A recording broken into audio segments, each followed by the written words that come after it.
warahmatullahi wabarakatuh. Alhamdulillahirabbil alamin. Wassalatu wassalamu ala asyrafil anbiya'i wal mursalin wa ala alihi wa sahbihi ajma'in. Allahumma nawwir bi kitabika absarana washrah bihi sudurana wasta'mil bihi abdanana wa atlif bihi alsinatana wa qawwi bihi jananana wa asri' bihi fahmana wa qawwi bihi azmana bihawlika wa quwwatik fa innahu la hawla wa la quwwata illa bik ya arhamar rahimin. Rabbi shrah li sadri wa yassir li amri wahlul 'uqdatam min lisani yafqahu qawli. Alhamdulillahi rabbil alamin. Amma ba'd. Alhamdulillah, sama-sama kita rafakkan syukur kita kehadrat Allah Subhanahu wa taala yang pertemukan kita pada malam ni, pertemuan di alam maya ini bagi kita sama-sama ikuti bertangan berkenaan dengan metodologi qiraat Ibnu Amir. Jadi alhamdulillah Allah Taala panjangkan usia kita. Selamat tahun baru pada semua. Kita bertemu yang terakhir adalah pertemuan tahun lepas, selesai pembentangan berkenaan dengan metodologi qiraat Abu Amr. Jadi mudah-mudahan kita semua dirahmati dan juga diberkati oleh Allah. Semoga juga tahun ini 2022 lebih baik daripada 2021. Bertambah amalnya insya-Allah, bertambah sihat afiat insya-Allah, bertambah ilmu dan juga mudah-mudahan kita dilimpahi rahmat oleh Allah Subhanahu wa taala. Terima kasih kepada penganjur iaitu RH Qiraat Center yang mengadakan program atau menganjurkan program pada malam ini dan juga kepada tim yang bantu memudahkan untuk kita sama-sama mengikuti program pada malam ini, ya. Kak Lina, Kak Ros dan juga Kak Liza dan yang lain-lain lagi. Alhamdulillah, ya. Baik. Ini adalah pertemuan yang pertama bagi pembentangan metodologi qiraat Ibnu Amir. Tuan-tuan dan puan-puan juga boleh bantu untuk mewawarkan lagi ataupun menjemput kenalan-kenalan yang lain untuk sama-sama kita belajar satu qiraat daripada qiraat 10. Daripada qiraat, insya-Allah. Sihat semua? Panjang cerita baru tanya khabar. Alhamdulillah. 2021 alhamdulillah, Datin Raja selesai khatam dengan Ustaz Qiraat Hamzah, dan 2021 juga dapat pertemukan secara live, secara bersemuka, kali pertama di sini dan kali kedua di rumahnya, juga yang ikut sama-sama, ya. Mudah-mudahan ada pertemuan lagi selepas daripada ini insya-Allah. Okey, pengenalan qiraat Ibnu Amir. Sebenarnya secara ringkas Ustaz pernah bentangkan pengenalan Ibnu Amir lebih kurang 2 jam saja satu pertemuan. Untuk pengisian ada sekali tu dijemput. Jadi sekali lagi kita bincang dan lebih perincikan tentang manhaj ataupun metodologi qiraat Ibnu Amir ini, ya, insya-Allah. Bermakna kita telah selesai beberapa qiraat dah sebelum daripada ini. Okey, ini sesi yang pertama. Okey, sebelum daripada kita masuk kepada manhaj qiraat Ibnu Amir yang taklah banyak perbincangannya, insya-Allah beberapa kali pertemuan sajalah selesai usul qiraat Ibnu Amir ini. Kita sekali lagi buat pembahasan tentang nama-nama imam qiraat berserta perawi. Biar sampai ingat, yang belum ingatlah. Yang dah ingat tu alhamdulillah makin ingat. Kita dah selesai belajar usul qiraat Nafi' melibatkan qalun dan riwayat Warash, ya, riwayat qalun dan riwayat Warash. Kemudian kita juga sambung pula seterusnya qiraat Ibnu Katsir, juga selesai, melibatkan perawinya Al-Bazzi dan Qumbul. Dan tahun lepas yang terakhir kita bincang tentang Abu Amr iaitu perawinya Ad-Duri dan As-Susi. Dan yang keempat, ini adalah Ibnu Amir yang kita nak bincang sekarang ini. Mungkin beberapa kali pertemuan selesai tentang Ibnu Amir melibatkan perawinya Hisham dan Ibnu Zakwan. Ya. Dan yang kelima juga kita telah belajar iaitu qiraat Asim, perawinya Syu'bah dan Hafs sudah dibentangkan. Begitu juga qiraat Hamzah, Khalaf dan Khalad, ini yang pertama sekali pembentangan daripada Ustaz tentang usul qiraat. Kita ambil qiraat Hamzah, Khalaf dan Khalad. Jadi bermula daripada 1, 2, 3, 5 dan 6 semua dah selesai hingga yang 4. Bermakna kita ada beberapa qiraat saja lagi untuk habiskan atau selesaikan manahij qura daripada imam-imam qiraat 10 menurut Thariq Asy-Syatibiyah dan Thariq Ad-Durrah. Okey, jadi yang ketujuh Al-Kisai insya-Allah akan datang, perawinya Al-Laits dan Ad-Duri. Yang ke-8 Abu Ja'far, perawinya Ibnu Wardan dan Ibnu Jammaz. Yang ke-9 Ya'qub, perawinya ialah Ruwais dan Rawh. Yang ke-10 Khalaful Ashir, perawinya Ishaq dan Idris. Itulah nama-nama imam qiraatnya. InsyaAllah lama-lama tuan-tuan puan selalu disebut nama-nama ini, insyaAllah akan ingat. Macam adik-beradik, macam anak-anak sendiri, macam keluarga sendiri, nama-nama yang selalu kita sebut kan, kita ingat. Okey. Ini dah dalam Arab lah, ya, bermula daripada cuma susunan diletak Asim dulu. Tak apalah. Ya, ini daripada Al-Qura'ul Ashar. Okey, ini boleh dapat daripada internet, tuan-tuan dan puan boleh cari dalam internet banyak sangat. Nak salin mungkin susah nak tulis tu, boleh cari dalam internet aja, download.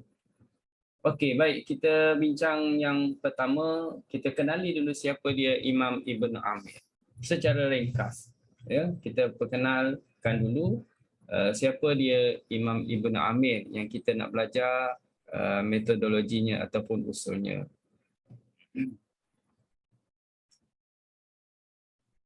Okey, Ibnu Amir Asy-Syami. Kalau Nafi' kita sebut Al-Madani. Kalau Ibnu Katsir Al-Makki. Kalau Abu Amr Al-Basri. Ibnu Amir ini Asy-Syami. Ya, dinisbah kepada Syam.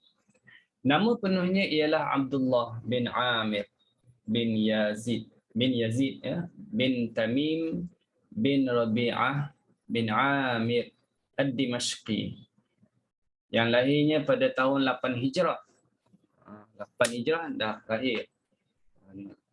Beliau merupakan imam tertua dan sanadnya pula adalah sanad tertinggi di kalangan qurra yang 7.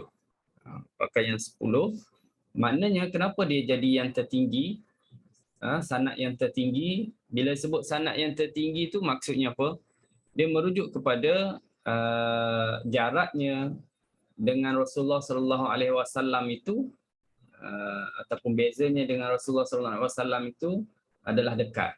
Itu dipanggil sanad tertinggi. Kalau kita biasa dengar, oh Syekh ni sanad tertinggi, fahamlah tu. Di antara dia dengan Rasulullah tu dekat. Jadi dia yang tertinggi sebab usia dia. Dia lahir 8 Hijrah lagi. Di kalangan imam-imam qiraat yang lain.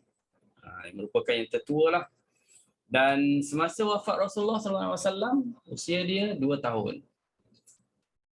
Dan dia mengambil bacaan daripada Abu Darda, Uwaimir bin Amir bin Zaid bin Qais. Itu daripada gurunya. Dan langsung daripada Rasulullah SAW. Maknanya daripada gurunya Abu Darda ini, terus daripada Rasulullah SAW. Kalau kita masih ingat lagi, imam-imam yang lain ambil daripada gurunya, ya, gurunya pula ambil daripada kalangan sahabat. Kemudian daripada sahabat baru sampai Rasulullah. Ada 2, 3, ada 2 lagi nama yang nak boleh sampai pada Rasulullah. Tapi Ibnu Amir ni lepas Abu Darda Uwaimir terus Rasulullah sallallahu alaihi wasallam. Okey. Dan dia juga, selain itu, dia juga ambil bacaan daripada Abi Hashim Al-Mughirah bin Abi Shihab bin Amr bin Al-Mughirah Al-Makhzumi. Kalau mengikut tarik yang ini, track yang ini ataupun sanad yang ini daripada Abi Hashim masuk kepada Sayyidina Osman. Ya, melalui Sayyidina Osman bin Affan dulu, kemudian baru Rasulullah sallallahu alaihi wasallam. Jadi kalau daripada track yang tadi ataupun tarik yang tadi, lepas daripada gurunya terus kepada Rasulullah sallallahu alaihi wasallam. Jadi Ibn Amir bukan itu saja gurunya, ada lagi guru yang lainnya, iaitu antaranya ialah Abi Hashim Al-Mughirah yang ambil daripada Osman bin Affan. Dan Osman pula ambil dari bacaan daripada Rasulullah sallallahu alaihi wasallam. Okey. Dia pernah menjadi imam beberapa tahun di Masjid Jami' Al-Umawi pada masa Khalifah Umar bin Abdul Aziz dan juga sesudahnya, sesudah Khalifah Umar bin Abdul Aziz, dan pegang jawatan antaranya imam, qadhi dan guru qiraat Al-Quran. Di kalangan qurra yang 7 dan 10, beliau dengan Abu Amr berketurunan Arab sejati. Ya, bukan kacukan apa-apa, dia memang Arab sejatilah, memang asal Arab. Dan perawinya yang masyhur ada dua, tadi kita dah sebut, namanya Hisham dan juga Ibnu Zakwan. Jadi insya-Allah kita akan bincangkan nanti yang melibatkan dua perawi ini, iaitu Hisham dan juga Ibnu Zakwan. Mana-mana hukum ataupun sekiranya antara Hisham dan Ibnu Zakwan bacaannya sama, hukumnya sama, kaedahnya yang sama, maka kita nisbahkan terus itu adalah mengikut qiraat Ibnu Amir. Tapi sekiranya kedua-dua perawi ini ada perbezaan, maka kita akan sebut ini mengikut riwayat Hisham dan ini pula mengikut riwayat Ibnu Zakwan. Boleh faham? Ya? Itu cara kita nak sandarkan. Jadi kalau kita kata ini bacaan mengikut Hisham, kita fahamlah Ibnu Zakwan mungkin berbeza dengan Hisham. Tapi kalau kedua-duanya sama, kita cuma sebut ini mengikut bacaan Ibnu Amir. Cuma tuan-tuan dan puan-puan jangan keliru pula kalau kita kata ini bacaan Hisham, ini bacaan Ibnu Zakwan, nanti ditanya pula Ibnu Amirnya macam mana? Ibnu Amirnya macam mana? Tak perlu tanya lagi Ibnu Amir macam mana, sebab bila dah sebut nama perawinya, dah pasti mereka ini ambil daripada gurunya Ibnu Amir. Itulah bacaan Ibnu Amir juga. Ya. Jadi kalau katakan Hisham atau katakan Ibnu Zakwan, itu apa yang mereka bawa daripada Ibnu Amir. Cuma berbeza cara bacaan antara dua perawi walau guru yang sama. Kita dah jelaskan sebelum daripada ini kenapa boleh berlaku perbezaan bacaan walaupun daripada guru yang sama. Kita dah sebut sebelum ni ya, dengan membawa kisah yang berlaku kepada Syu'bah dengan Hafs. Syu'bah dengan Hafs, bila Hafs tu tanya kenapa boleh berbeza bacaan antara dia dengan Syu'bah sedangkan gurunya sama, siapa? Asim menjelaskan kenapa boleh berbeza. Dia jelaskan apa yang diajar oleh Syu'bah mengikut daripada gurunya yang lain. Apa yang diajarkan kepada Hafs mengikut gurunya yang lain. Itu boleh berlaku perbezaan bacaan tersebut. Ya. Okey. Meninggal dunia pada hari Ashura. Tahunnya 118 Hijrah. Panjang juga usia dia. 8 Hijrah lahir. Meninggal 118. Jadi 110. Usia lebih kurang 110. Di Damsyik pada masa pemerintahan Hisham bin Abdul Malik. Okey. Selesai. Itulah secara ringkas ya tuan-tuan dan puan-puan, secara ringkas biografi ataupun biodata bagi Imam Ibnu Amir. Nanti kita akan tengok pula mengenali pula siapa dia Hisham, siapa dia Ibnu Zakwan pada pertemuan akan datang insya-Allah. Okey, kita masuk kepada perbincangan tentang bab yang pertama.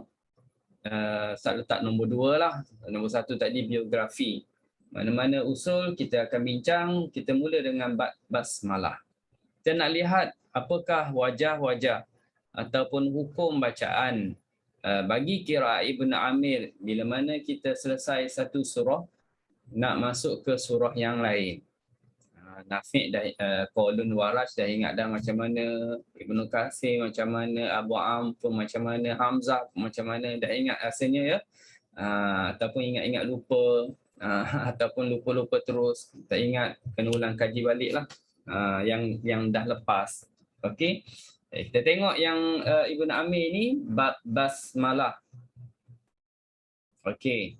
Ustaz buat contoh ringkasnya macam ini aja. Untuk nota ini.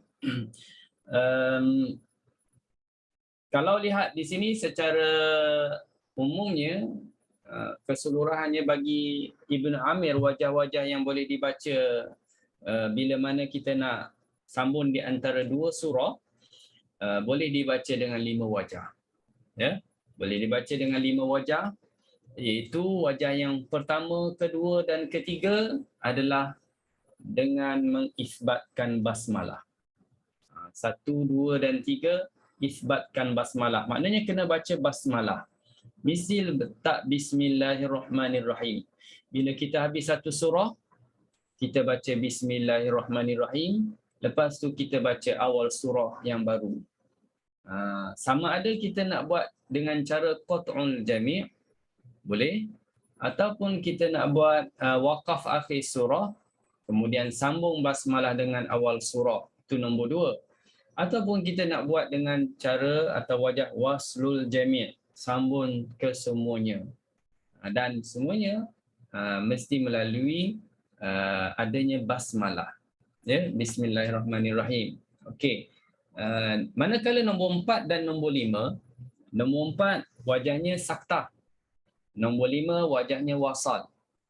Kedua-dua wajah ini, saktah dan wasal, adalah dibaca dengan tanpa basmalah. Tuan-tuan dan puan-puan tak perlu baca bismillah lagi. Jadi 5 wajah ini boleh pilih mana satu nak. Dalam kita talaqi dengan syekh kita, dengan guru kita, nak baca 5 wajah pun silakan. Kalau syekh tu nak dengar lah. Kalau guru tu nak dengar. Ataupun pilih salah satu. Tapi untuk praktiknya, mungkin boleh cuba 5 wajah untuk kali pertama. Habis surah Al-Fatihah ke misalnya, masuk surah Al-Baqarah, buat 5 wajah ini. Kemudian habis Al-Baqarah masuk Ali Imran, terpulanglah nak buat lagi ataupun ambil salah satu wajahnya. Ya. Okey, sebagai contohnya saya ambil surah Al-Fatihah. Surah Al-Fatihah ayat akhirnya siratal ladzina an'amta alaihim ghairil maghdubi alaihim waladdallin. Itu ayat akhir daripada surah Al-Fatihah. Dan kita nak masuk kepada surah Al-Baqarah. Ya, Alif Lam Mim. Ini sebagai contoh je. Sebagai contoh. Maknanya kalau kita nak terus kepada surah yang lain, habis Fatihah terus ke surah yang lain, contoh surah Ali Imran, terus nak pergi surah An-Nisa, terus nak pergi surah Al-Maidah, sama jugalah. Ya. Jadi kena baca bismillah. Letak bismillah. Jadi cara yang pertama tadi, ini sebenarnya dah banyak kali kita sebut ya, tapi kita ulang sekali lagi sebab masuk metodologi yang baru, kita ulang sekali lagi. Mungkin di sana ada yang baru ikuti ataupun yang dah lama ikuti cuma tak ingat, kita peringatkan lagi caranya. Okey. Baik. Jadi ghairil maghdubi alaihim waladdallin, berhentilah. Berhenti di situ. Okey, kemudian kita ambil nafas yang baru. Bismillahirrahmanirrahim. Berhenti sekali lagi. Lepas tu baru sebut Alif Lam Mim. Itu dipanggil qat'ul jami', putuskan semuanya. Okey, kemudian wajah yang kedua kita boleh buat juga berhenti pada akhir surah. Ghairil maghdubi alaihim waladdallin. Berhenti di situ. Jadi berhenti di situ, kita berhenti sekejap bagi laluan azan sekejap. Allahu Akbar.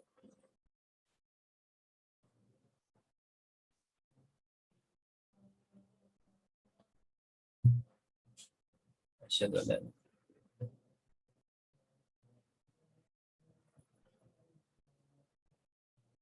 Asyhadu an la ilaha illallah.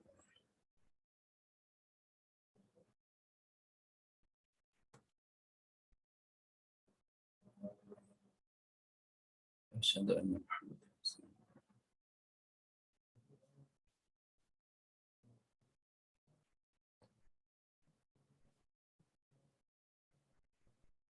Asyhadu anna Muhammadan Rasulullah.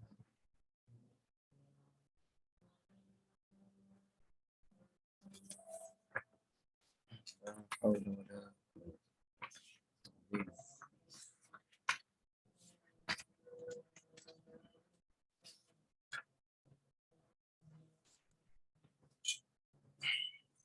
La haula.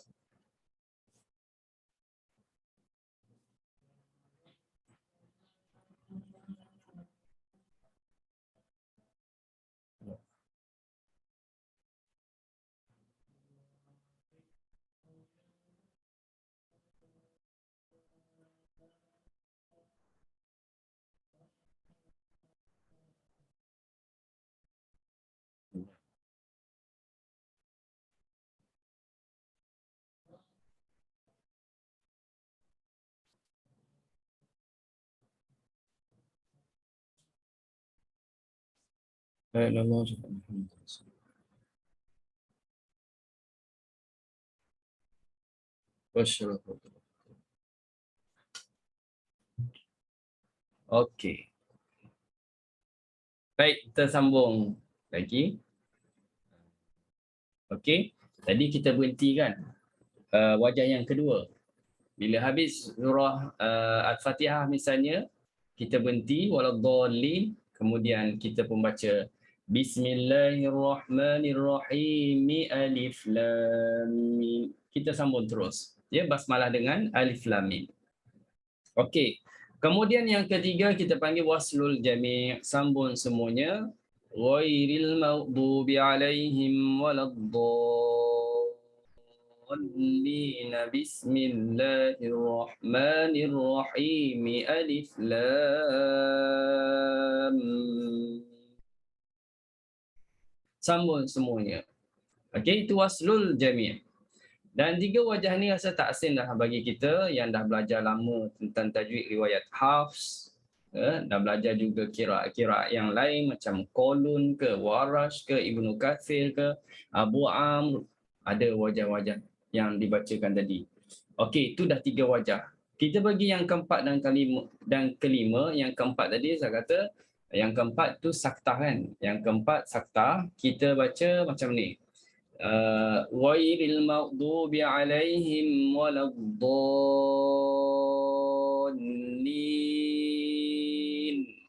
Bila kita habis lin, diamlah seketika. Diam sekejap. Diam sekejap itu tempohnya 2 harakat saja. Lin. Lin tu tuan-tuan dan puan-puan nak panjangkan 2 ke 4 ke 6 ke? Boleh semuanya. Nak 2 pun boleh. Dallin. Ataupun nak 6 waladdallin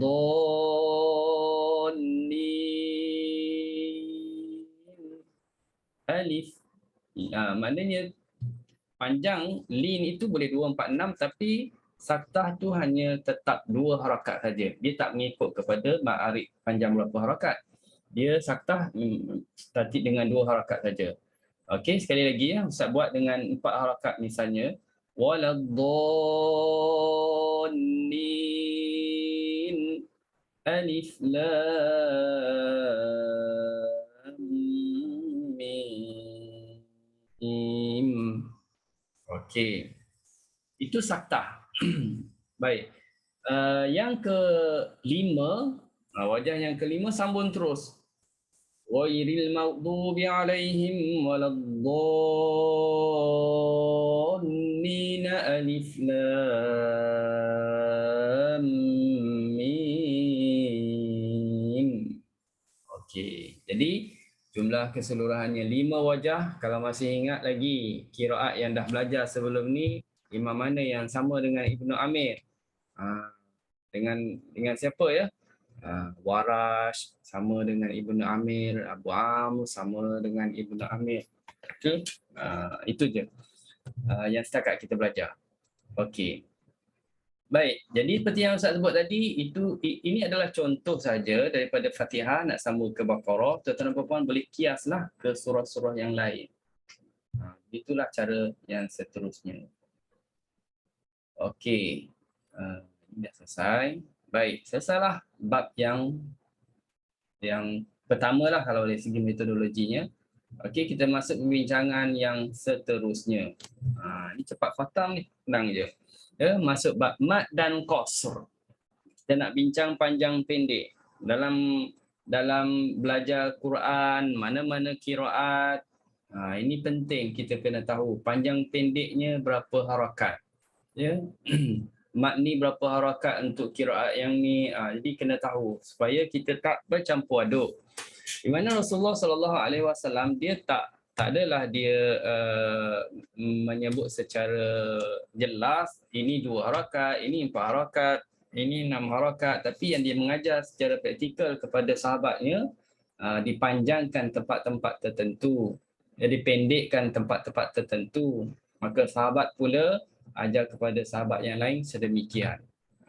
Dan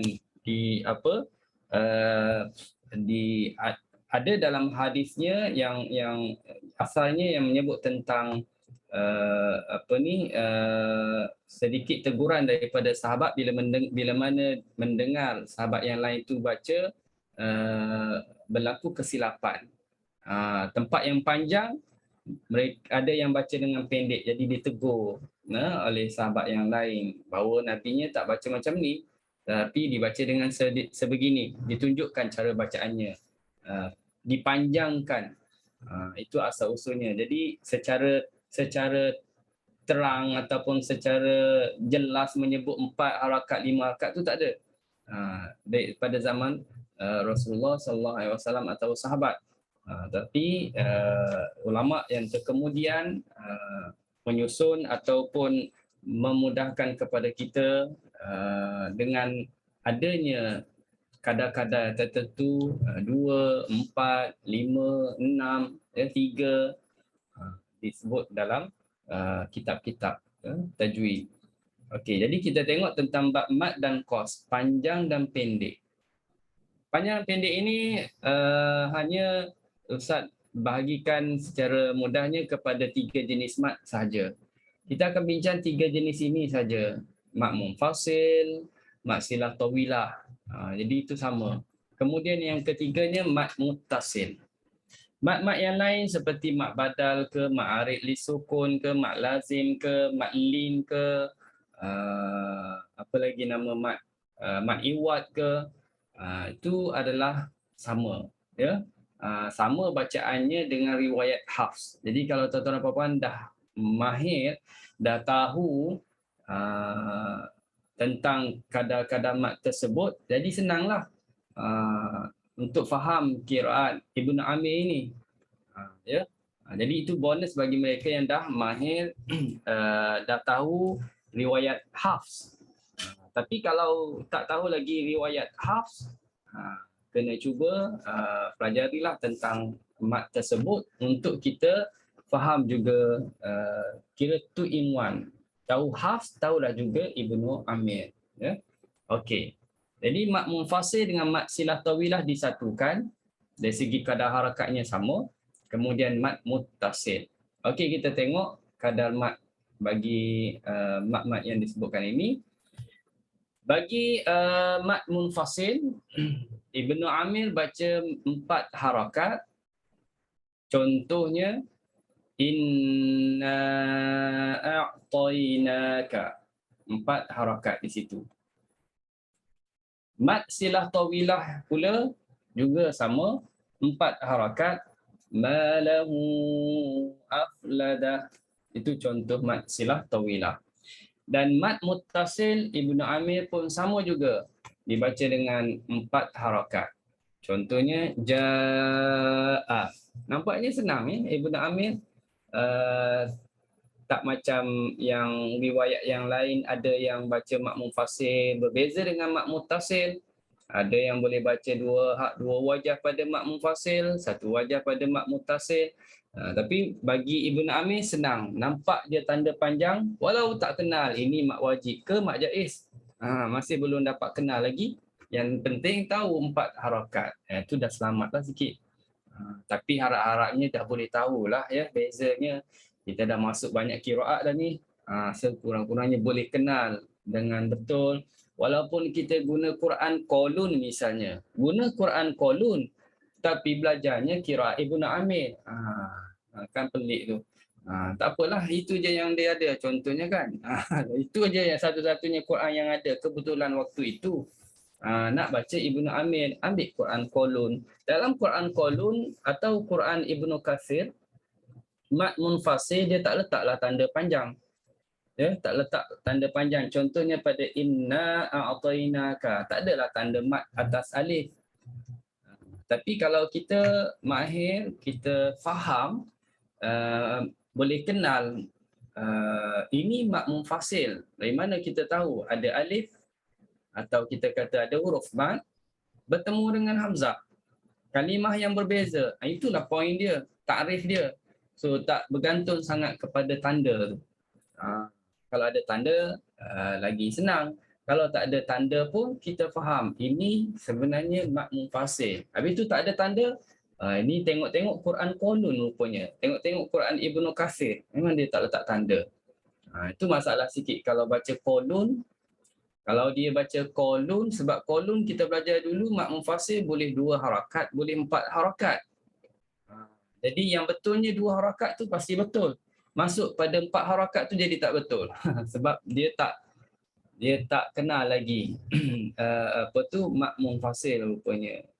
Bergantung kepada tanda saja. Jadi mudah-mudahan tuan-tuan dan puan-puan sikit sebanyak makin kenal ya. 2021 dah lepas, kenal sikit-sikit. 2022 ini harapnya boleh kenal banyak-banyak. Tadi sikit-sikit, ini banyak-banyak ya. Mat silah tawilah pun sama. Kalau guna Quran Qalun, guna Quran Ibnu Katsir, dia tak adalah tanda mat lagi yang macam misal itu atas waw, tak ada. Tapi kita tahu itu mat silah tawilah. Berlakunya bila ha dhamir bertemu hamzah qata. Ya, bertemu hamzah qata. Jadi panjanglah 4 harakat. Okey. Baik. Habis tu yang 6 harakat. Bila 6 harakat? Itu mat lazim, ya, mat lazim kalimi mufaqqal, mat lazim kalimi mukhaffaf, yang tanda pun sama juga, ada tanda panjang. Cuma bentuk nak kenalnya cara lain pula lah. Macam waladdallin tadi ada sabdunya. Kalau mat lazim kalimi mukhaffaf ada huruf yang matinya selepas daripada mat. Sekarang ini semuanya kalau kita tengok kan, mat munfasil ke mat silah tawilah ke mat muttasil, semuanya berkaitan dengan pertemuan dengan huruf hamzah. Pertemuan mat dengan hamzah. Dengan hamzah. Bukan bertemu dengan huruf yang lain. Jadi hati-hati bila ada mat bertemu hamzah, cuba faham betul-betul. Cuba kenal betul-betul. Ada mat, lepas tu ada hamzah. Cuba ingat. Cuba ingat ini mat apa. Tapi kalau mat bertemu ba, bertemu ta, bertemu sa, itu bukan mat yang berkaitan yang kita sebut inilah. Asalkan mat bertemu hamzah, cuba kenal betul-betul ianya mat apa. Ya? Okey, baik. Selesai tentang mat. Ustaz pun berdebar juga cepat habis ni. Nanti pening Ustaz, slide tak sempat nak buat banyak ni. Konon-kononnya 2 minggu nak buat slide kan. Al-maklum lah ya. Sekejap di situ, sekejap di sini. Okey. Bab 2 hamzah dalam satu kalimah. Ini panjang cerita lah. Bab 2 hamzah dalam satu kalimah. 2 hamzah dalam satu kalimah ini maknanya ialah pertemuan 2 hamzah yang sama-sama hamzah qata. Ya, sama-sama hamzah qata dalam satu kalimah. Okey, kita tengok. 2 hamzah dalam satu kalimah maknanya ialah dua-dua hamzah tersebut terdiri daripada hamzah qata, hamzatul qat'i. Ya. Sebab ada kalau kita tak jelaskan secara terus terang nama hamzah qata ini, di sana mungkin ada yang tertanya-tanya, adakah melibatkan hamzah wasal dengan hamzah qata'. Sebab dalam Quran pun ada kalimah yang begitu. Hamzah qata' jumpa hamzah wasal. Ada juga setengah kalimah hamzah wasal jumpa hamzah qata'. Bukan yang tu yang kita nak kaitkan, tapi perbincangan kita sekarang ini adalah berkaitan dengan dua-dua tu adalah hamzah qata'. Okey. Hamzah pertama, bila kita kata dua-dua hamzah qata', maka diperkenalkan hamzah pertama itu semestinya berbaris atas. Bukan baris bawah, bukan baris depan. Hamzah depan yang awal itu mesti baris atas. Ya. Dan ianya dikenali sebagai hamzah istifham. Hamzah pertanyaan. Kalau kita terjemahkan dia memberi makna adakah, memberi makna apakah. Tuan-tuan dan puan-puan sebut a saja ada makna tu dalam bahasa Arab, ya. Adakah? Gitu je. Dah boleh cakap Arab dah tu. Tak payah cakap Arab. Adakah? Kan? Nak cakap faham? Faham. Adakah faham? Dia seolah-olahnya macam tu. Biarlah tak betul pun. Tapi tu beri mana adakah? Okey. Anta. Bolehlah tu. Anta, adakah awak? Ya. Okey. Baik. Bila kita katakan hamzah yang pertama tu baris atas, maka bagaimana pula atau apakah pula baris hamzah yang kedua? Hamzah yang kedua itu ada 3 macam barisnya. Ada yang baris atas, hamzah yang kedua, ya. Ada yang baris bawah, ada yang baris depan. Maknanya yang baris atas maka bunyi aa, yang baris bawah bunyinya ai, yang baris depan hamzah yang kedua maksudnya bunyinya au. Ini je, ya. Inilah pusingnya. Ai, au. Tak adalah i, a, u, i, tak ada. Yang depan tu mesti a. Tapi satu kalimah. Tu kena ingat lagi. Perbincangan kita ini belum masuk hamzah yang 2 kalimah, ya. Satu kalimah. Okey. Boleh faham, ya? Jadi yang awal tu dah faham dah maknanya. Dah boleh tahu dah maknanya. Yang depan tu mesti makna adakah, adakah, adakah. Yang ujung tu tak tahulah makna apa. Anzaltahum. Adakah? Apa benda anzaltahum? Innaka. Adakah? Innaka. Apa benda maknanya? Jadi nak tahu kena rujuk pada terjemahan lah pula. Dah sekurang-kurangnya dah boleh dah sikit sebanyak makna, ya. Innaka, adakah sesungguhnya engkau? Unabbiukum, adakah dikhabarkan kepada, diberitakan kepada kamu? Anzaltahum, adakah diberi peringatan kepada mereka? Boleh rujuklah sikit terjemahan. Okey. Baik, kita dah kenal, ya. Segi tajuk ni dah, intronya dah boleh faham. Ustaz daripada awal sampai sekarang masih seorang lagi bercakap. Alhamdulillah. Maknanya kalau tuan-tuan puan nak ada persoalan terus tanyalah, ya. Daripada awal sampai sekarang ni Ustaz je yang cakap. Okey, hukum bacaan bagi Hisham. Sekarang kita nak tengok wajah ataupun hukum bagi riwayat Hisham. Apa cara bacaannya? Untuk hamzah kedua yang baris atas. Hamzah pertama dah jelas baris atas. Untuk hamzah yang kedua baris atas maknanya di sini kedua-duanya baris atas. Contoh a'anzaltahum bagi Hisham, dia boleh baca 2 wajah. Ya. Pertama, dia boleh baca dengan tashil hamzah yang kedua. Tashil hamzah kedua. Kalau belajar Qalun, belajar Warash, belajar Ibnu Katsir, belajar Abu Amr, dah faham sangatlah tu masuk tashil hamzah yang kedua tu. Cuma dia berserta idkhal alif. Sebut perkataan idkhal alif pernah kita sebut untuk riwayat Qalun. Pernah kita sebut untuk qiraat Abu Amr. Ya, Ustaz cuba ingatkan semula yang lepas-lepas, ya.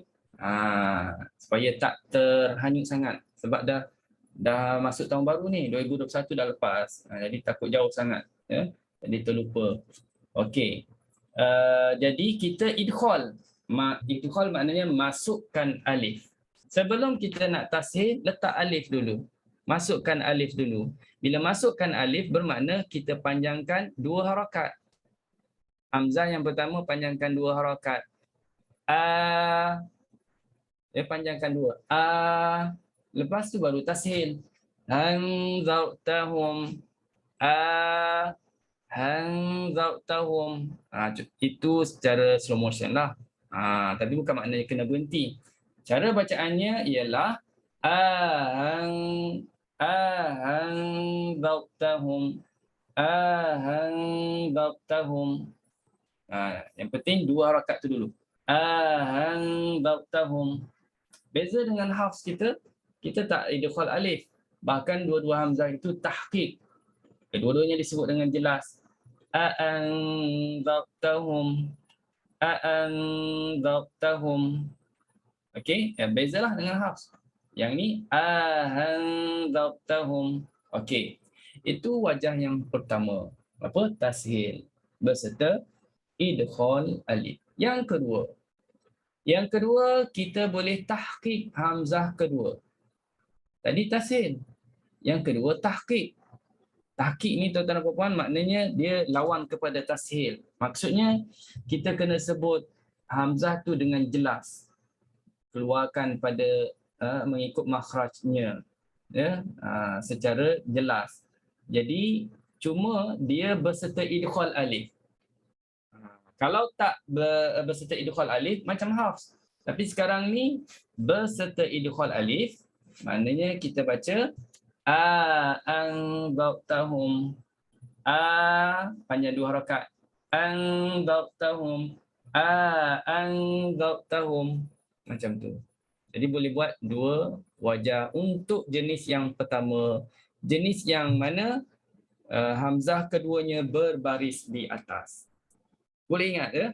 Banyak ya dalam Quran nanti kita akan jumpa kalimah-kalimah yang ada 2 hamzah ini yang berbaris atas. Seperti a'anta, seperti a'alidu.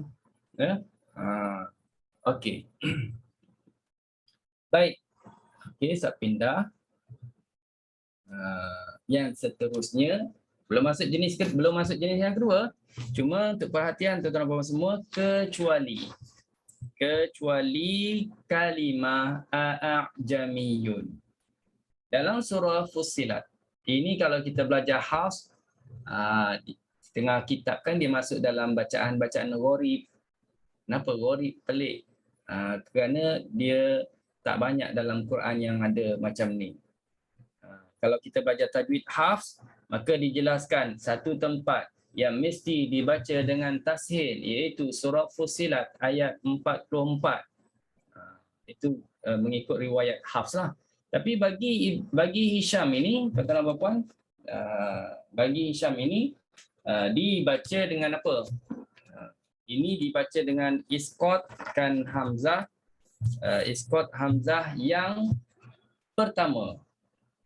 Kita buangkan hamzah yang pertama, dan bila kita buang hamzah yang pertama, maka hamzah yang kedua itu, yang tinggal itu kita sebut dengan tahqiq. Maknanya kena bunyikan hamzah itulah. Jadi di situ kita tak ada tashil lagi, tak ada idghalkan alif lagi, kerana dia pakai satu hamzah saja. Sebutannya macam mana? A'jamiyun. Ya? Walau ja'alnahu Qur'anan a'jamiyyan laqalu laula fussilat ayatu. Lepas tu apa? A'jamiyyun Arabi.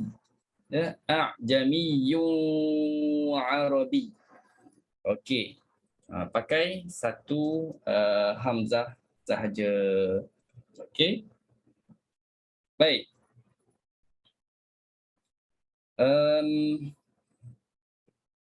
Ini masih kita bincang pasal siapa ni? Pasal Hisham kan? Pasal Hisham.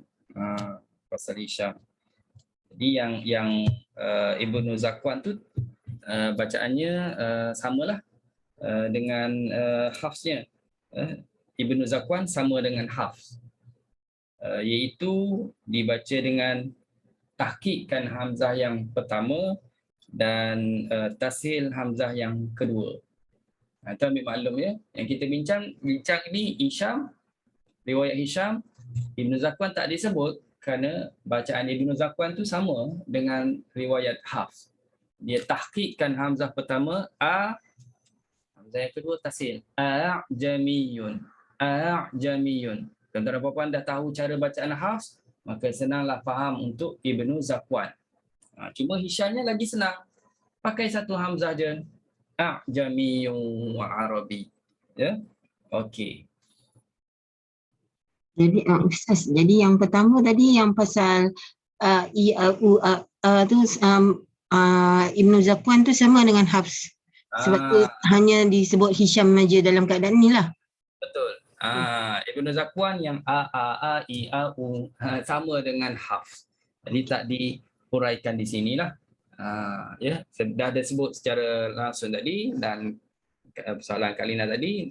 Jadi sebagai responnya, jadi tahu ya, maklum tentang Ibn Zakwan, bacaannya sama dengan Hafs. Bagaimana Hafs baca, itulah caranya. Termasuk dalam surah ini. Ya, termasuk dalam surah Fussilat. Tahqiq hamzah pertama, tashil hamzah yang kedua. Manakala Hisham, isqat. Isqat tu makna gugur ya. Gugurkan hamzah yang pertama. Bila gugurkan hamzah pertama, tinggal satu je lah hamzah. Jangan gugur kedua-dua hamzah tu pula. Susah nak baca kalau gugur kedua-duanya. Tak boleh baca langsung. Jamiyun, tak boleh nak baca. Ya? Satu je yang digugurkan, iaitu hamzah yang pertama ataupun kita panggil istifham. Okey. Selesai jenis yang pertama, dah selesai ya. Baik, kita pindah ke jenis yang kedua. Iaitu hamzah kedua baris di hadapan. Contoh a'unabbi'ukum ya. A'unabbi'ukum. Jadi kalimah ini a'unabbi'ukum dibaca dengan tahqiq berserta idghal alif. Tahqiq berserta idghal alif. Yang kedua dibaca seperti Hafs. Tahqiq dah faham tentang istilah tahqiq. Dah sebut tadi kan, berserta idghal alif. Macam mana bacanya, bunyinya? A'unabbi'ukum. A'unabbi'ukum. Yang kedua seperti Hafs. Hafs baca macam mana tuan-tuan dan puan? Hafs baca a'unabbi'ukum ya. A'unabbi'ukum. Okey. Okey. Ya.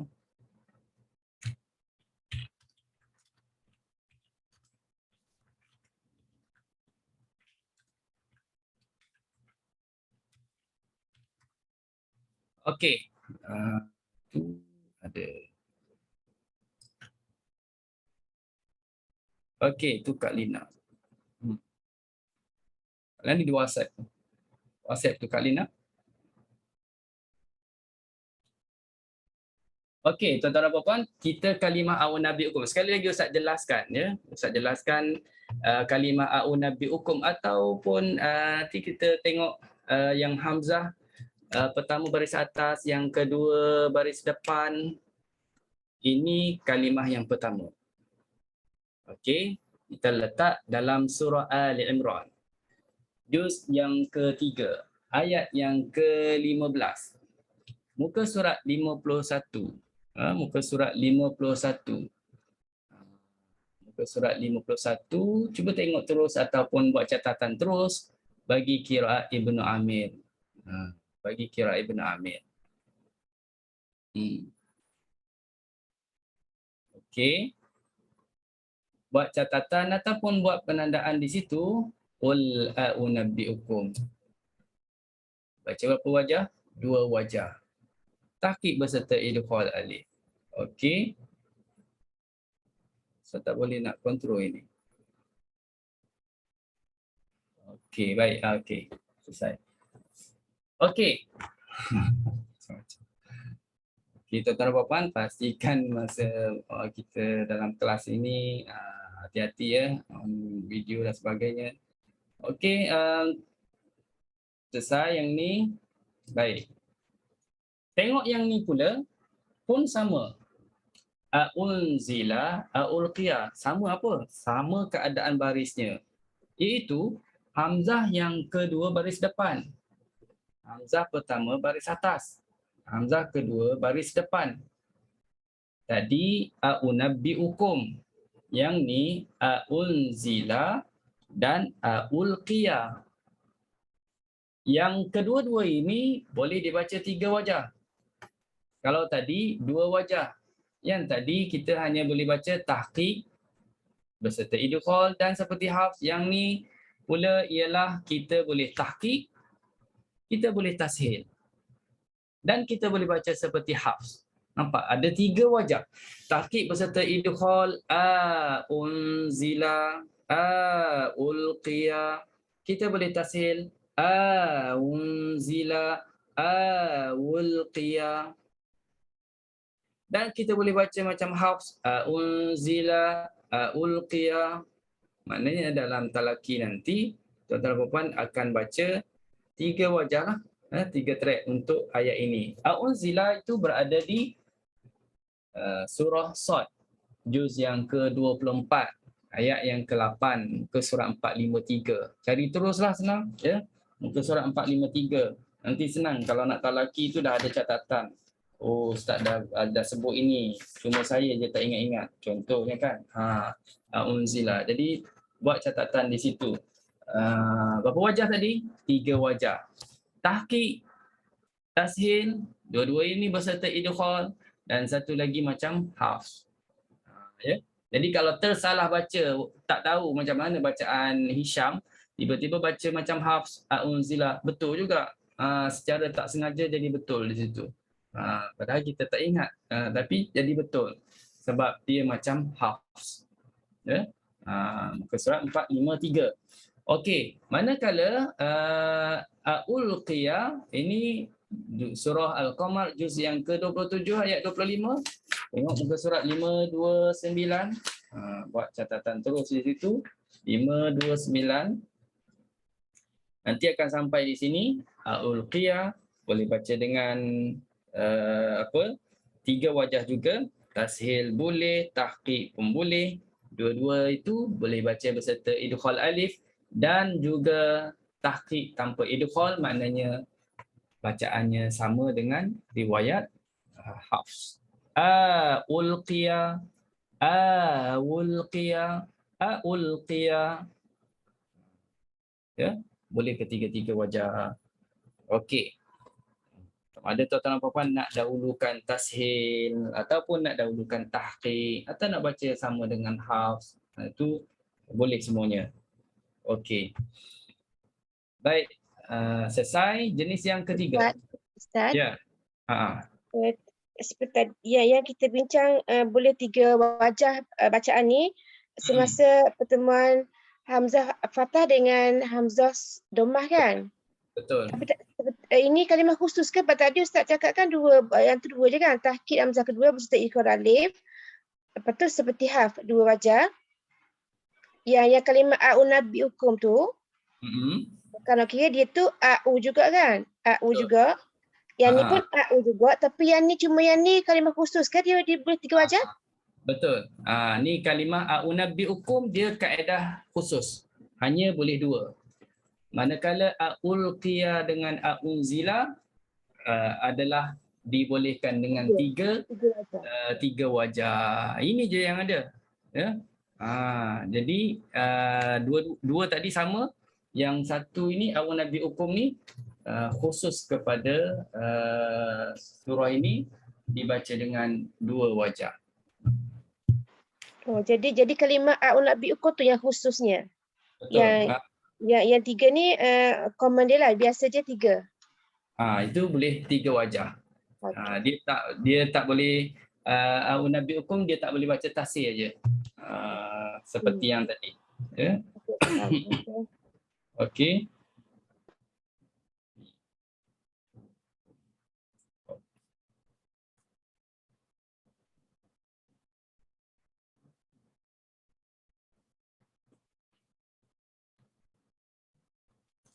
Baik. Selesai jenis yang kedua. Sekarang kita tengok jenis yang ketiga. Jenis yang ketiga AI. Ya, AI contohnya ainnaka. AA ada banyak. AI pun ada banyak. AU yang tu je yang kita dah sebut tadi. Cuma kena ingat AU Nabi Hukum caranya khusus dua, unzila ulqiyah khususnya tiga wajah, ya. Okey, kalau kita tengok ainnaka pula, hamzah kedua baris bawah, dua wajah pada mana-mana tempat. Itu sebut mana-mana tempat, ya. Contohnya ainnaka, tahqiq beserta idghal alif, tak ada tashil. Tahqiq beserta idghal alif. Ainnaka, dan bacaan seperti Hafs boleh juga ainnaka. Ainnaka. Okey, nampak macam mudah, nampak macam mudah, tapi bila dah masuk ulqiyah, unzila, di bercampur aduk pula di situ. Okey. Baik, insya-Allah kalau dah selalu talaki Hisham ini ataupun Qiraat Ibn Amir, boleh ingat dengan sendirilah, ya. Wajah-wajah ini. Ustaz, Ya. maksudnya kalau Ustaz kata tadi dekat ainnaka tu boleh dua, tahqiq Ustaz idghal alif, satu lagi seperti haf, main dua wajah, dia sama seperti AU juga ke? Sama dengan Nabi Hukum. AU Nabi Hukum tu. Sama juga. Dia tak boleh tashil. Ya. Boleh tashil. Dia cuma boleh tahqiq beserta idghal. Kalau kata tak beserta idghal macam Hafs. Jadi tahqiq beserta idghal dan tahqiq tanpa idghal. Ustaz tak buat ayat di bawah tahqiq tanpa idghal, Ustaz terus buat seperti Hafs. Jadi senang fahamlah tu. Ya, Ustaz buat seperti Hafs. Okey. Ini mana-mana tempat, ya. Jadi kita tengok di sana pula ada kalimah-kalimah yang khusus pula yang mana hanya dibaca satu wajah saja, iaitu tahqiq beserta idghal alif. Tahqiq beserta idghal alif. Tak boleh baca macam Hafs lah.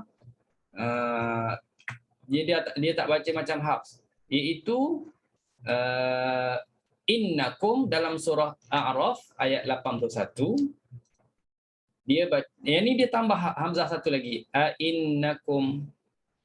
Hafs baca satu hamzah, dia baca dua. Ai. Jadi yang bacaannya di sini ialah satu wajah saja, tahqiq beserta idghal. Innakum. Inna dalam surah Al-A'raf ayat 113. Ustaz tak sempat nak cari muka surat. Tuan-tuan dan puan-puan boleh tengok surah apa, ayat berapa lah, ya. Jadi bacaannya inna. Surah Maryam ayat 66. Idza.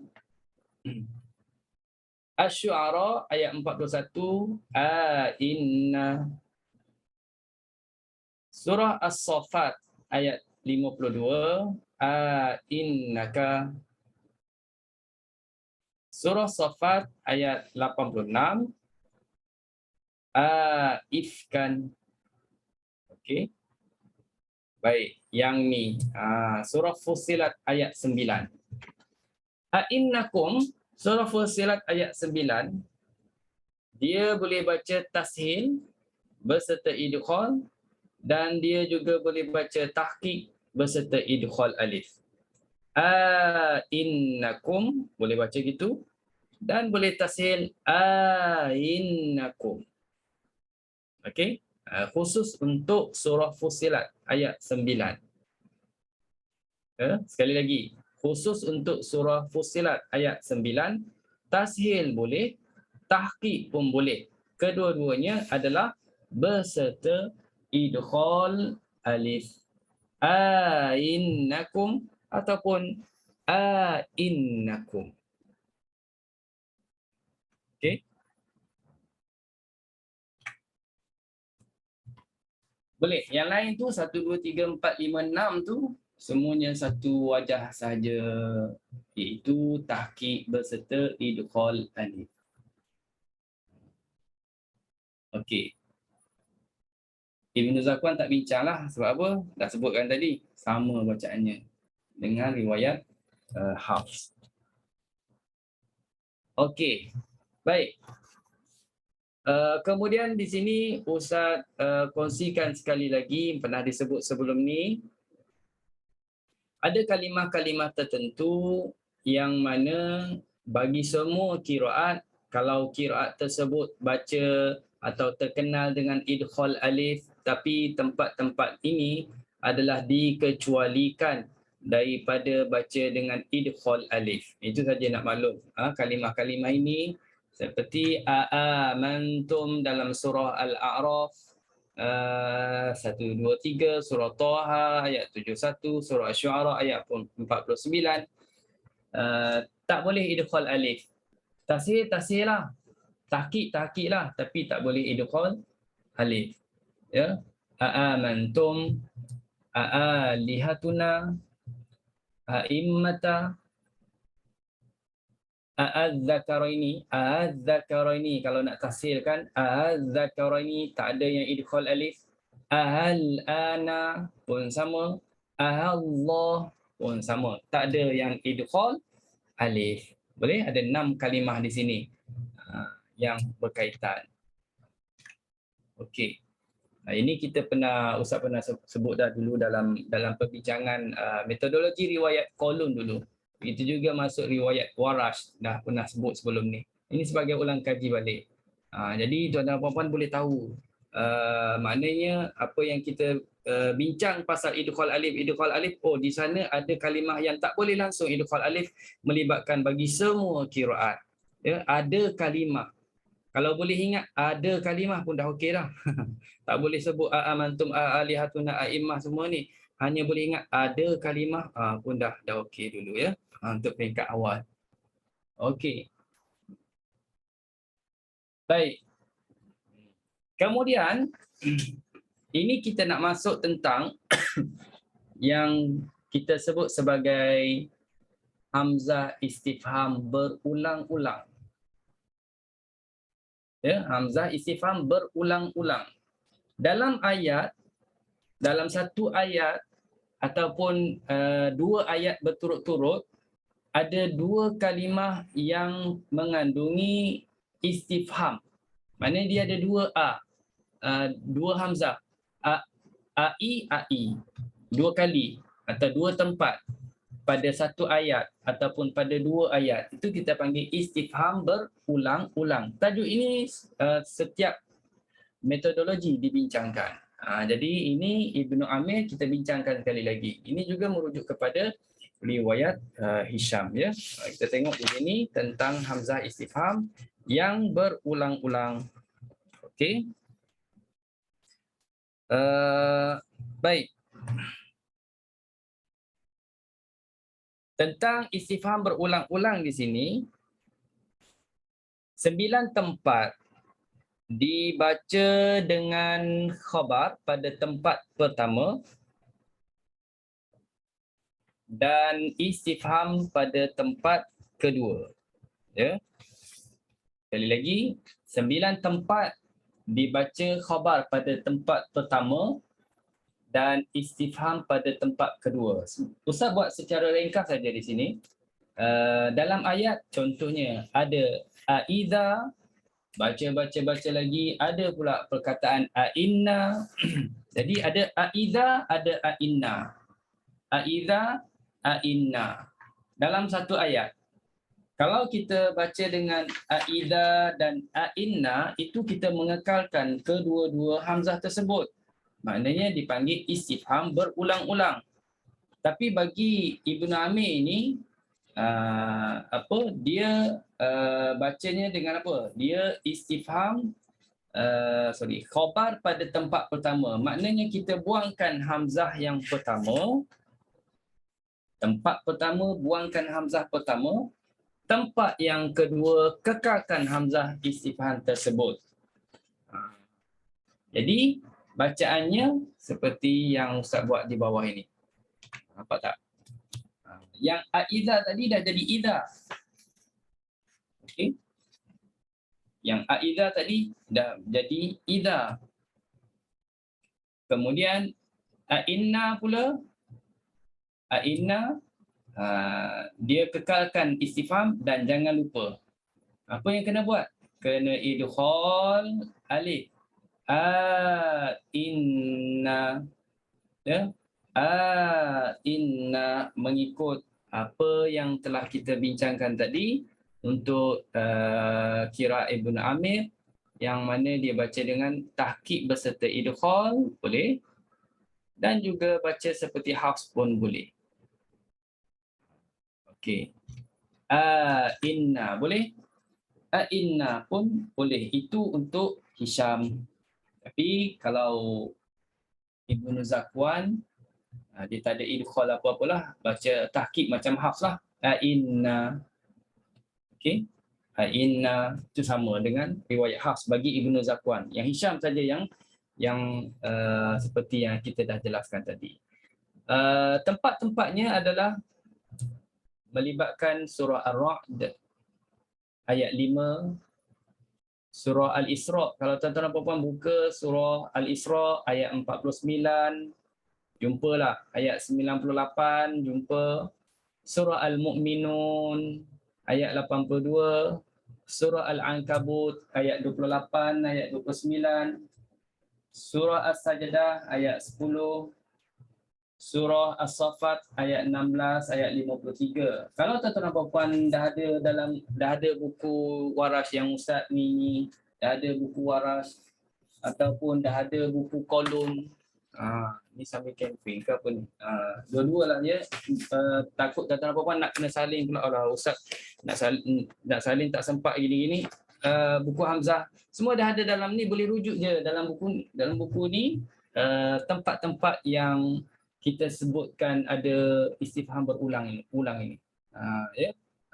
Cuma dia berbeza sedikit lah. Dia berbeza dengan kolon, dia berbeza dengan waras dari segi tempat tersebut.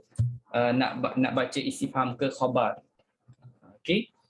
Jadi 9 tempat yang Ustaz dah sebutkan tadi, sekali lagi Ustaz ulang, dibaca khabar pada tempat pertama. Bila kita kata khabar, tuan-tuan dan puan-puan kena buang satu hamzah baru jadi khabar. Khabar tu berita. Kalau masih kekalkan yang awal tadi kita sebut, makna apa? Adakah? Masih lagi tanya tu, itu dipanggil istifham. Buang yang tanya tu, jadilah berita.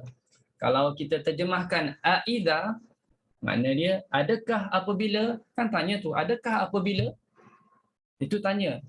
Buangkan adakah, maknanya buangkan jadilah idha. Bila kita sebut idha, memberi makna apabila.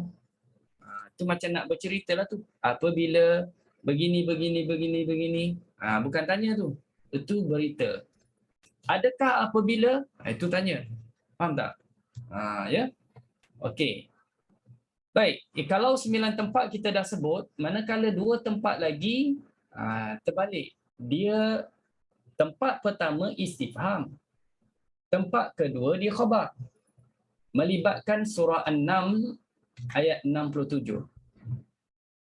Merujuk kepada Quran Hafs, ayatnya aidha, kemudian terus kalimah, lepas tu baru jumpa inna. Jadi ada aidha, inna.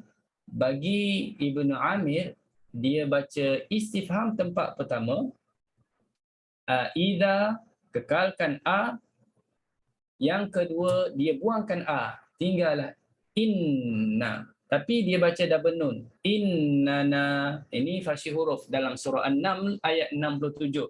Tuan-tuan dan puan-puan terus boleh buka surah An-Naml ayat 67. Di situ buat catatan terus bagi riwayat, bagi qiraat Ibn Amir dibaca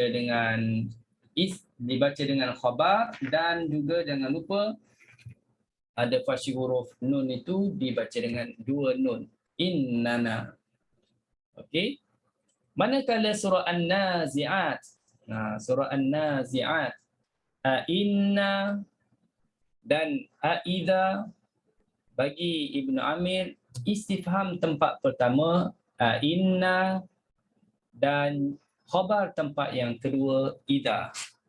ini kita kata Ibnu Amir melibatkan Hisham dan Ibnu Zakwan. Cuma dalam bab nak idkhal alif, nak tashil, nak tahqiq idkhal, itu khusus bagi Hisham. Ibnu Zakwan tak terlibat. Maknanya bacaan dia biasa je. Seperti Hafs. Kalau ada dua hamzah, bunyikan kedua-dua hamzah tersebut. Tak ada tashil di situ dan tak ada idkhal. Itu Ibnu Zakwan. Tapi kalau Hisham, tengok Hisham ada caranya seperti yang kita dah jelaskan tadi, boleh idkhal alif dengan tahqiq dan boleh tanpa idkhal alif seperti mana riwayat Hafs. Assalamualaikum Ustaz. Waalaikumsalam. Ya. Tertanya ni, surah Al-Nazi'at tu bukan ayat 67 kan Ustaz? Saya tengah tengok. Dia tak sampai. Dia ayat 10-11. Ayat 10-11. Oh, okey. Ustaz betulkan terus. Ini copy paste kan ni. Ya, terima kasih Dato'. Okey. Yang lain dia kat mana nak tegur. Okey, ayat 10 dan 11. Ini dua ayat kan? Dua ayat. 10 dan 11. Tuan-tuan dan puan boleh tengok dalam surah An-Nazi'at, boleh buka muka surat 583. 583. Jumpa surah An-Nazi'at. Sekarang ini kalau surah An-Nazi'at dia berada pada dua ayat. Istifham tu. Ayat 10 ada istifham. Apa ayat dia? Ayat 10 yaquluna inna lamarduduna fil hafirah. Kemudian aidza, itu pun istifham. Aidza kalau merujuk kepada Hafs. Inna dan aidza, tapi bagi Ibnu Amir tempat pertama sahaja yang dikekalkan dengan istifham, tempat yang kedua dibaca dengan khabar. Boleh ya? Okey. Jadi jumlah dia semuanya adalah 11 tempat. Baik. Istifham berulang-ulang. Baru keluar tajuk. Dah habis keluar tajuk. Istifham berulang-ulang. Okey. Baik. Ini Ustaz ada untuk memudahkan tuan-tuan dan puan boleh merujuk balik kepada muka surat. Tempat pertama tadi muka surat 249. Surah Ar-Ra'd. Boleh buka surah Ar-Ra'd muka surat 249. Ada catatan di situ. Kalau tuan-tuan dan puan dah ikuti metodologi sebelum ni, Qalun ke Waras ke, Ustaz rasa bermula daripada Abu Am menggunakan Quran yang sama dalam perbincangan kita, bermakna tuan-tuan dan puan dah buat catatan sebelum ni untuk qiraat lain. Masuk pula Ibnu Amir. Tapi kalau sekarang ni tuan-tuan dan puan bersedia dengan Quran Ibnu Amir, Ustaz tak pastilah muka surat dia sama ke tak yang Ustaz tunjuk dengan riwayat Hafs ini. Mungkin sama, mungkin sama, ataupun tuan-tuan dan puan boleh buka Quran Hafs sendiri. Ustaz sebut muka surat ini merujuk kepada Quran Hafs ya. 249. Kemudian muka surat 286 itu daripada surah Al-Isra ayat 49 ya, muka surat 286. 286. Kemudian muka surat 292 surah Al-Isra juga 292 ayat 98 di situ. Okey. Kemudian muka surat 347 ya, 347 muka ayat 82 surah Al-Mu'minun 347. Muka surat 410 ya, 410 surah As-Sajdah ayat yang ke-10. 410 itu yang kelima. Yang keenam muka surat 446 surah As-Saffat ayat yang ke-16. Ayat 16 muka surat 446. Ustaz. Ya. Tadi muka surat 410 tu surah ke apa? As-Sajdah. Betul Tak. Tak. 1-0. 410 bukan surah 410. Ah, Surah Ar-Rum. salah. Bukan 410. Surah As-Sajdah. Sekejap 415. 415. Betul 415. Ini aku tak sebut hari tu 410. Sebab dia 415 dia bulat. 5 tulisan Arab dia bulat. Kosong. Jadi Ustaz ingatkan kosong. Okey, 415 ya. Okey, tuan-tuan puan tengok 415 tu surah Sajdah. Ayat 10. Ayat 10 kan? Ayat betul ya, ayat 10. Betul dah. Betul, 10. Satu titik. Okey. Yang ke-6 446, muka surat 446 ayat yang ke-16. Okey. Surah As-Saffat. Okey. Yang ke-7 448. Sebelahnya je sikit je.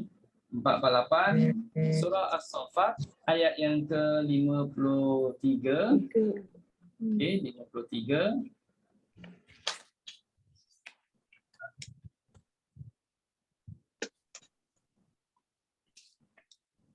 Okey. 535 dalam surah Al-Waqi'ah. 535 ayat yang ke-47.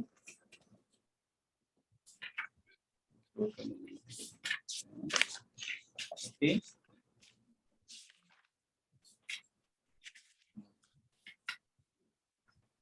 Baik, itu ayat 47. Yang ke-9. Yang ke-9 muka surat 399. Kita balik 399. Surah Al-Ankabut. Ayat yang ke-28 1, 29 1. 8 dan 29. Okey.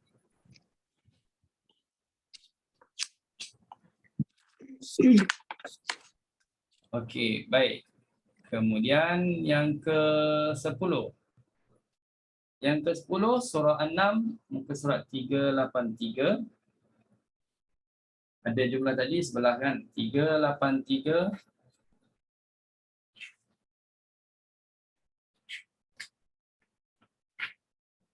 Okey, ayat yang ke-67 dan yang terakhirnya yang ke-11 surah An-Nazi'at.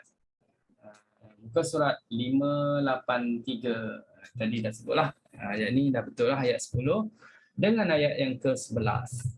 Jadi itulah tempat tuan-tuan dan puan yang ada istifham berulang-ulang merujuk kepada Quran Hafs. Jadi dalam bacaan Ibnu Amir melibatkan Hisham dan Ibnu Zakwan yang kita dah jelaskan tadi. Cara bacaannya berbezalah dengan Hafs, dan bila ada dua hamzah berbeza pula antara Hisham dengan Ibnu Zakwan. Okey. Habis. Yang tu. Ustaz. Ya. Kalau dalam surah Al-Nazi'at tu dia ada wakaf Ustaz. Jadi dia boleh baca, dia boleh baca sambung juga kan, kalau sambung je kita baca gitu. Ada wakaf maksudnya apa Kan dia ada 10 sebelah tu kan. Kan dia tidak, maknanya kalau dalam satu tu dia macam tak berulang lah kan. Kan macam mana Ustaz? Sebab dia kan ada wakaf. Bukan wakaf, ayat lah, ayat. Kepala ayat tu, dia ada kepala ayat tu. Itulah jadi, kita sebut tadi kita sebut istifham berulang-ulang sama ada berada dalam satu ayat ataupun berada dalam dua ayat.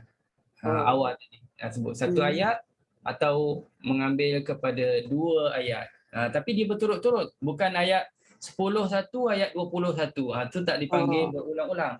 Dia duduk dekat-dekat. Ya.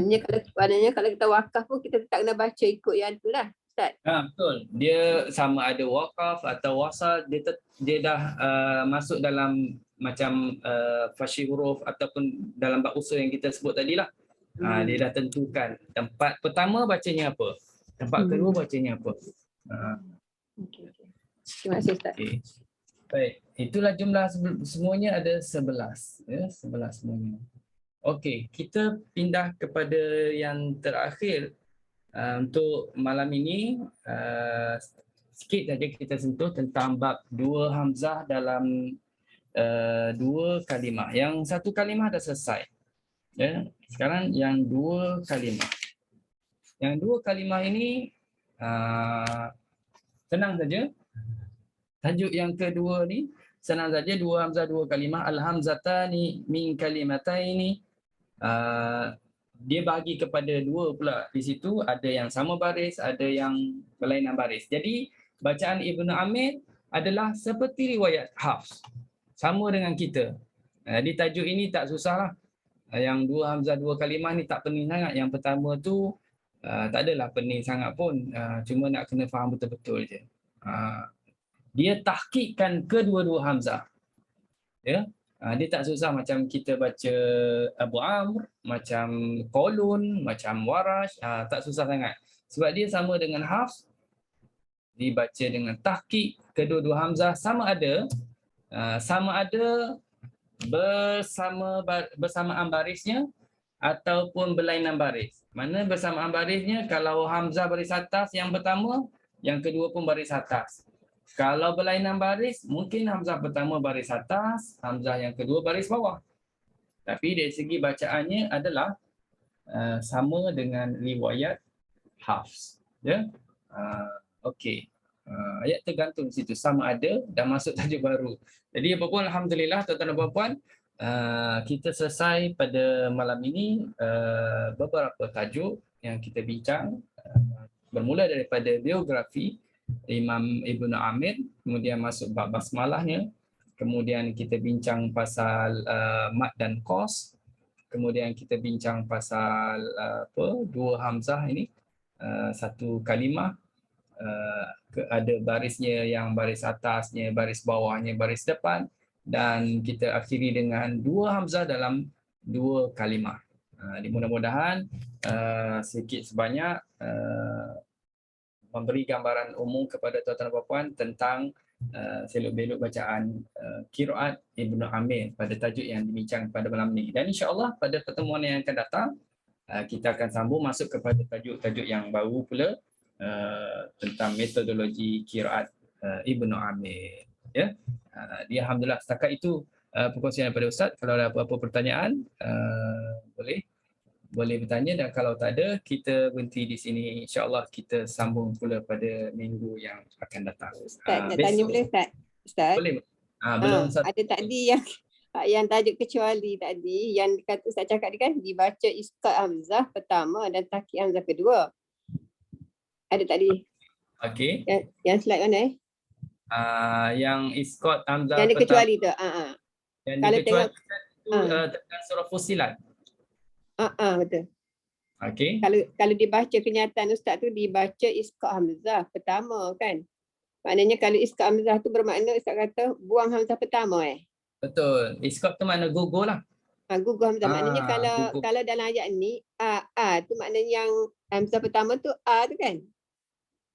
Hamzah pertama yang hamzah kedua tu kalau ada juga kan hamzah kan. Yang tas. Betul.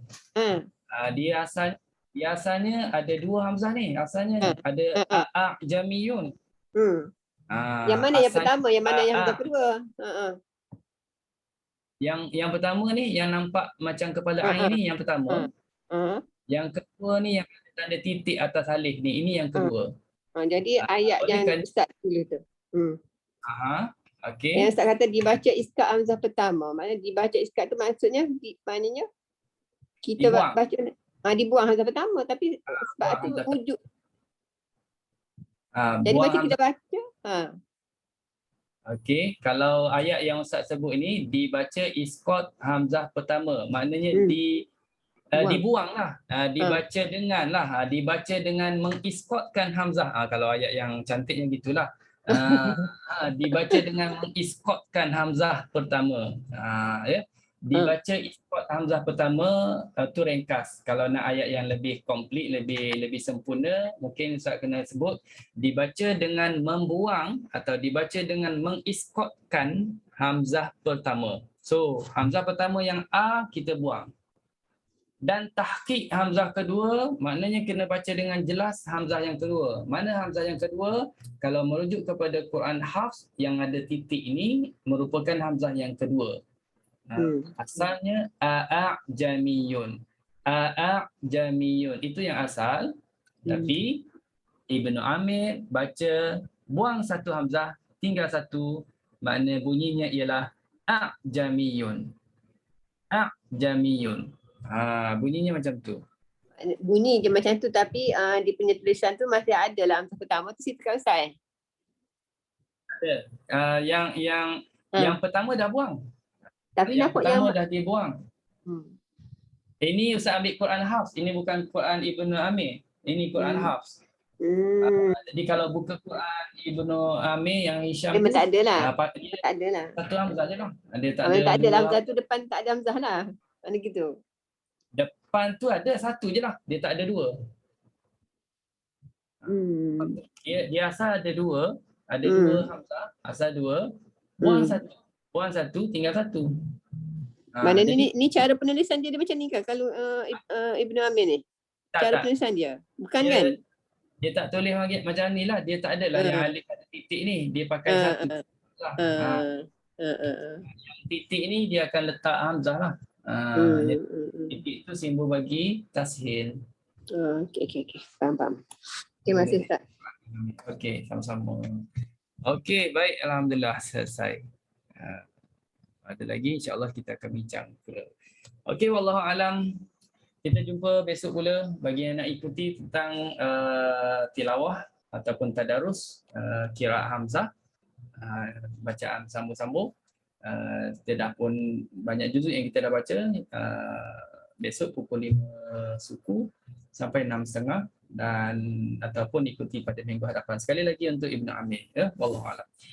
Bismillahirrahmanirrahim. Alhamdulillahirabbil alamin wassalatu wassalamu ala asyrafil anbiya'i wal mursalin wa ala alihi wa sahbihi ajma'in. Ya Allah ya Tuhan kami, rahmatilah kami dengan Al-Quran. Jadilah Al-Quran sebagai pemimpin kami, cahaya petunjuk dan rahmat kepada kami. Ingatkan kami ya Allah apa yang kami lupa dari Al-Quran, ajarkan kami ya Allah apa yang belum kami tahu daripada Quran. Bila kami ya Allah kekuatan dapat baca Quran, dapat belajar Quran, dapat mengajar Quran sepanjang malam dan siang. Jadilah Al-Quran sebagai syafaat kepada kami ya Allah.